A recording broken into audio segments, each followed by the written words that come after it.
Okay, good, really early morning because I think I forgot to check the time, but I think it's before 6 o'clock in the morning. Um, I slept. What time did we fall asleep? 10? Now I am asking you a question after I just said that. Yes. And I woke up at like 3:30, so that was like, that literally felt like sleeping for a lifetime. And it was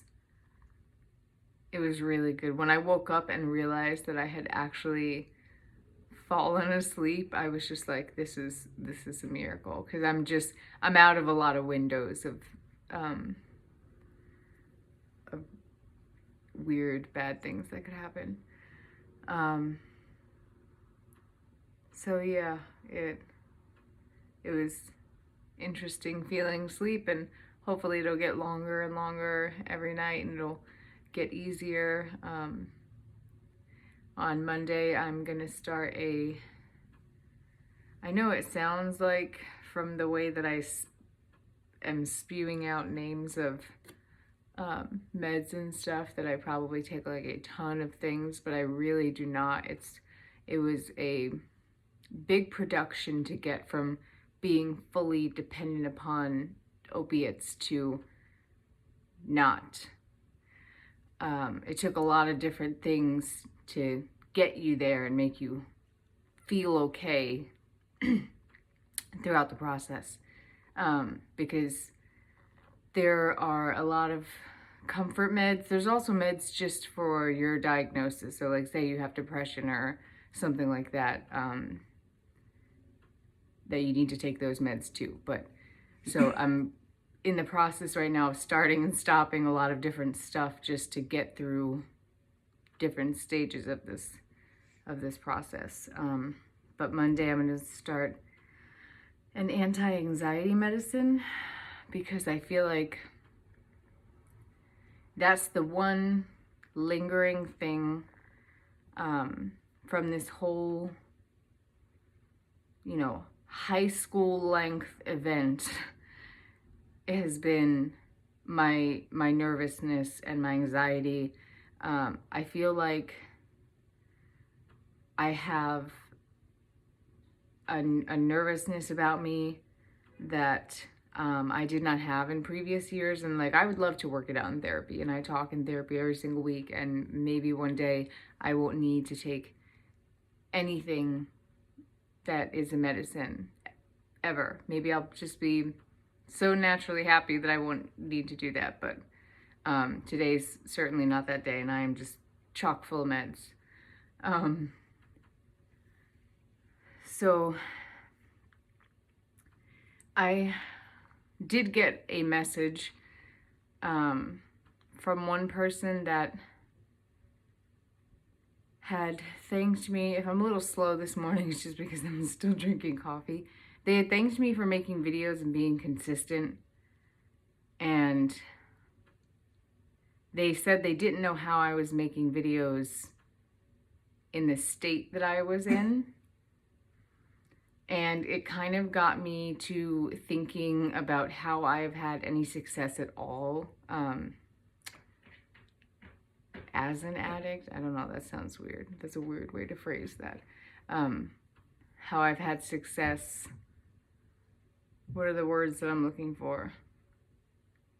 Becoming sober is consistency regardless of how I feel.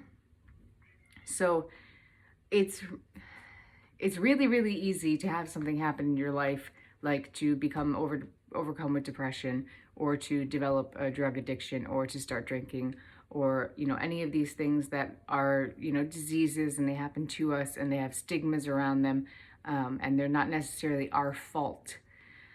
And it's really shitty to take accountability for things that are not your fault. So if you have to, all of a sudden, you have all of these new responsibilities, because a lot of people, when they go and get help, they are really gung-ho at first. They're in therapy, they'll start a medicine, they'll do better. People with mental illness are very cyclic. We do the same thing over and over again. We get help. We feel better. We don't take the medicine. We stop seeing the doctor. We never call them back. I'm willing to bet millions of dollars that there are half-empty files in doctors' offices because patients simply stop taking accountability for what they feel like they haven't done to themselves. So if right now I took a knife and cut all of my fingers off, I've done that to myself, and that is my fault. And if I can't pick up a fork and eat, I did that, right? I'm so nervous if I can't go into a work setting and have a normal job. That's not necessarily something that's my fault. So it's not something that you would want to take accountability for. I hope any of this makes sense. So what I learned at a certain point was that I was miserable in my cycle of going to the doctor, feeling a little better, taking the medicine, stopping, getting progressively crazier.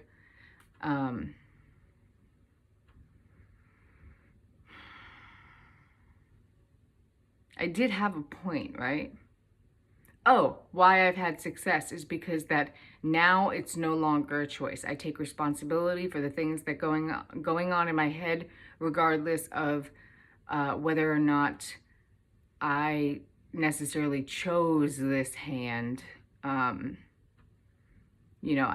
My drug addiction does have a lot to do with genetics as well as the experiences that I've had. But you have to take accountability to have success with this. So in 4 years, I've not had to take opiates again.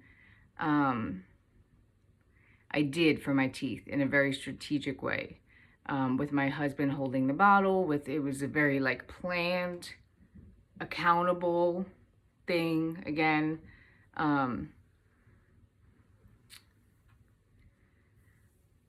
So my point is, if you're struggling right now, I want you to take a really hard look at what you're doing. And I want you to see if any of it seems like it's going around and around and around and around and around. And if any of it you're passing off because you feel like, well, that's not my fault or responsibility or anything. So, if you're playing poker and you get a shit hand, you still have to play it. So I'm, sweating right now making this video for you guys, dying, just in case it helps someone, because consistency compounds. And it's just something that once I get used to doing something, I'll just keep doing it every day. And I'm a routine kind of person, and I've not ever stopped taking bipolar medication, so it's never been a problem in my marriage. It's never been a problem in my workplace. I used to be a problem in all of these places because I would do really crazy things. But once I started taking accountability that, did I choose, to be born unable to manage my emotions? No. Thank God, though, I was born with a rational mind, that I can choose to take care of it. So 4 years and no slip-ups is not an accident. It's because I'm doing something very, very strategic. And honesty with your doctors. I had to call my doctor yesterday and tell him I saw pumpkin people. So if I could do that, you can call him and tell him that you were having anxiety and that you feel like you may be in a little bit of a cycle right now of quitting, or whatever your issue is. And if you want to practice on me, send me, I already have these big, shitty tortoiseshell glasses, so send me a script of what you want to say to your doctor, and we can practice how you're going to get the help you need. But I'm going to go change my shirt for the 40 millionth time because I am just detoxing like a motherfucker. Have a wonderful morning.